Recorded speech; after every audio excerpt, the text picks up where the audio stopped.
समझदार बेटा। उठ जा नालायक, सुबह के 8 बजने को है। तुझे एग्जाम नहीं देना क्या? थोड़ी देर और सोने दीजिए ना पापा। तू उठता है या फिर मैं तेरे ऊपर पानी फेंकूं? रोज गधों की तरह सोता रहता है, पेपर की कोई टेंशन ही नहीं है। और एक हमारा समय था जब हम पेपर में फेल होने के डर से रात भर पढ़ा करते थे, सो ही नहीं पाते थे। तो क्या आप उसका बदला मुझसे लेंगे? मैं 15 मिनट बाद उठ जाऊंगा, आप प्लीज जाइए, मुझे डिस्टर्ब मत कीजिए। इतना कहकर रौनक रजाई ढककर फिर से सो जाता है। तू ऐसा नहीं मानेगा, रुक मैं अभी पानी लेकर आता हूँ।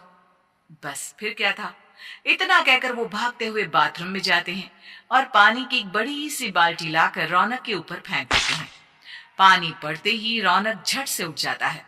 ये आपने क्या किया पापा? अब तू उठेगा नहीं तो यही करना पड़ेगा ना। वैसे थैंक्स डैड, आपके कारण ना अब मुझे नहाने की भी जरूरत नहीं पड़ेगी।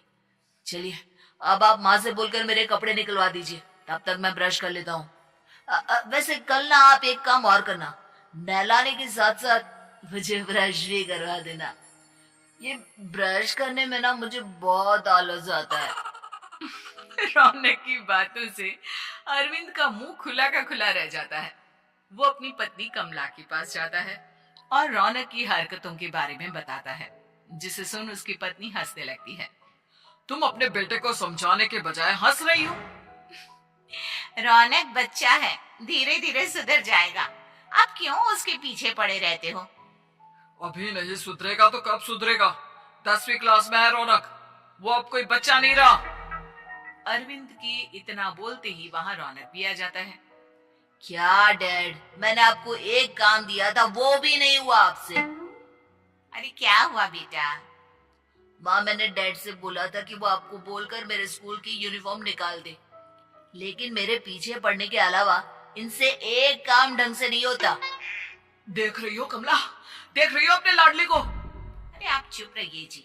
चलो बेटा, मैं तुम्हें कपड़े निकाल कर दे देती हूँ। बस ऐसे ही साल पर साल बीतते जाते हैं, लेकिन रौनक के रवैये में कोई बदलाव नहीं आता। वो पहले से भी ज्यादा आलसी और पूरी तरह अपने माता पिता पर निर्भर हो जाता है। 2 साल बाद पता नहीं कहाँ गायब रहता है पूरे दिन, अब तक तो आ जाना चाहिए था। अरे आप इतनी फिक्र क्यों कर रहे हैं उसकी? दोस्तों के साथ खेल रहा होगा, आ जाएगा अभी। ये कोई टाइम है खेलने का? 10 बजने वाले हैं, इतनी रात में कौन खेलता है? कमला कुछ कहती उससे पहले ही रौनक वहां आ जाता है। मम्मी जल्दी से खाना लगा दो, बहुत भूख लग रही है। तुम्हें तब तक खाना नहीं मिलेगा जब तक तुम बता नहीं देते कि इतनी रात गए कहां से आ रहे हो। ओह प्लीज डैड, अब आप एसी पे प्रद्युमन बनकर मेरे सर पर बंदूक लेकर मत बैठ जाना। अपनी फालतू की बकवास बंद कर और बता कहां से आ रहा है। माँ अब समझाइए ना डैड को। बता देना बेटा, इनको भी तसल्ली हो जाएगी। आप बोल रही हैं तो बता देता हूँ, मैं दोस्तों के साथ मूवी देखने गया था, इसलिए देर हो गई। तो इन सब चीजों में मेरे पैसे उड़ाता है। कभी 1 रुपया कमाने के बारे में सोचा है तूने? जब देखो हवा की तरह पैसे उड़ाता रहता है। माँ अब आप इन्हें चुप करा दीजिए, वरना ना मुझे गुस्सा आ जाएगा। अच्छा क्या कर लेगा? बता ना क्या कर लेगा तू? वैसे बात तो ठीक ही है, मैं कर ही क्या सकता हूँ। पैसे तो फिर भी मैं आपसे ही मांगूंगा ना। चलिए अब ये सब बात छोड़िए और मम्मी मेरे लिए खाना लगा दीजिए। अभी लगा देती हूँ बेटा। मैं बता रहा हूँ कमला, एक दिन ये ऐसे ही बिगड़ जाएगा। उफ़ो, आप क्यों इतना पीछे पड़े रहते हो मेरे बच्चे के? बात की बाद में देखेंगे, अभी आप शांति से उसे खाना खाने देंगे। अगले दिन, डैडी मुझे 10,000 रुपए चाहिए। हाँ? अब इतने पैसे क्यों चाहिए तुझे? डैड आप बिना सवाल किए कभी पैसे नहीं दे सकते क्या? जब तक तू बताएगा नहीं तुझे पैसे भी नहीं मिलेंगे। अरे अब आप अपने बेटे को पैसे भी नहीं दे सकते? नालायक, तेरी उम्र के लोग नौकरी करते हैं और एक तू है जो नौकरी करने का नाम ही नहीं लेता कभी। आप लोगों के होते हुए भला मैं नौकरी क्यों करूं? अरे हम कब तक पैसे देंगे तुझे? तुझे भी तो अपने पैरों पर खड़ा होना होगा ना। कौन सा उधार के पैरों पर खड़ा हूँ? अपने ही तो पैरों पर खड़ा हूँ मैं। इसी तरह रौनक दिन प्रतिदिन लापरवाह होता जाता है। उसकी लापरवाही को देखते हुए अरविंद और कमला अपने बेटे की शादी कराने का फैसला लेते हैं और 1 महीने के अंदर अंदर ही रौनक की शादी मेघा नाम की लड़की से करा देते हैं। शादी के कुछ दिन बाद, रौनक, मुझे एक अच्छी सी साड़ी चाहिए, आप ला दोगे ना? हाँ, क्यों नहीं। कितने तक की आती है साड़ी? यही करीब 5,000 तक की। तुम चिंता मत करो, मैं आज ही डैडी से पैसे मांगकर तुम्हारे लिए साड़ी ले आऊंगा। आप कब तक ऐसे ही अपने पापा से पैसे मांगते रहेंगे? कोई अच्छी सी नौकरी क्यों नहीं कर लेते आप? अरे डैड के होते हुए मुझे नौकरी करने की जरूरत ही क्या है? पर आप ऐसे कब तक उनसे पैसे मांगते रहेंगे?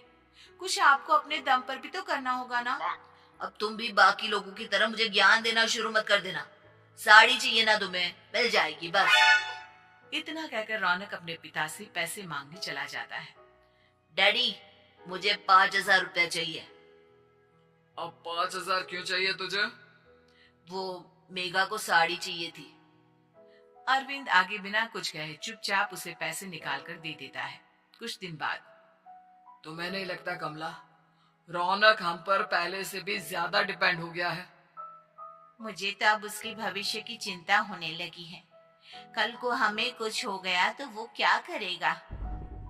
काश तुमने पहले ये सोच लिया होता तो आज हमारा बेटा इतना लापरवाह नहीं होता। तब मुझे कहाँ पता था कि मेरा लाड प्यार उसे इतना बिगाड़ देगा कि वो इस हद तक लापरवाह बन जाएगा। कोई बात नहीं, अभी भी देर नहीं हुई। मुझे पता है उसे कैसे सुधारा जा सकता है। कैसे? अरविंद कुछ कहता उससे पहले रौनक वहां आ जाता है और पैसों के लिए हाथ फैलाने लगता है। डैड, मैं और मेघा बाहर घूमने जाना चाहते हैं। अरे वाह, ये आज सूरज कहाँ से निकला है? Dad please. अच्छा चलो अब मुद्दे की बात करो। मुझे अब 25,000 चाहिए। अब तुम्हें 1 रुपया भी नहीं मिलने वाला। अगर तुम्हें पैसों की इतनी ही जरूरत है तो कोई ढंग की नौकरी कर लो। मम्मी, आप कुछ कहिए ना डैड को।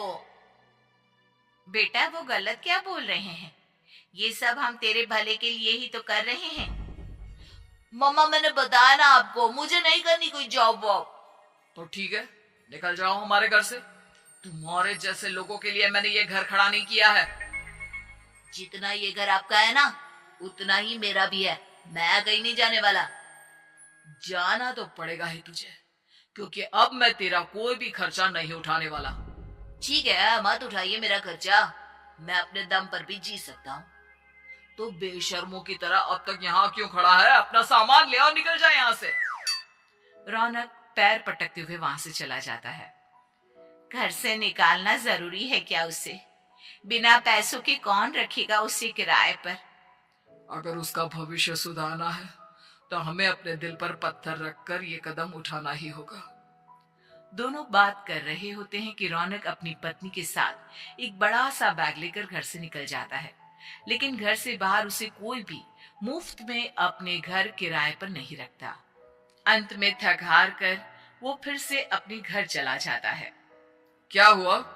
थोड़ी देर पहले तो दहाड़ते हुए घर से निकला था, अब क्या हुआ? नहीं रखा ना किसी ने तुझे किराए पर? डैड प्लीज, मैं कुछ दिनों में कोई अच्छी सी नौकरी शुरू कर दूंगा। आप तब तक तो हमें रख लीजिए प्लीज। सुबह से रात हो चुकी है लेकिन कोई हमें रखने को राजी नहीं है।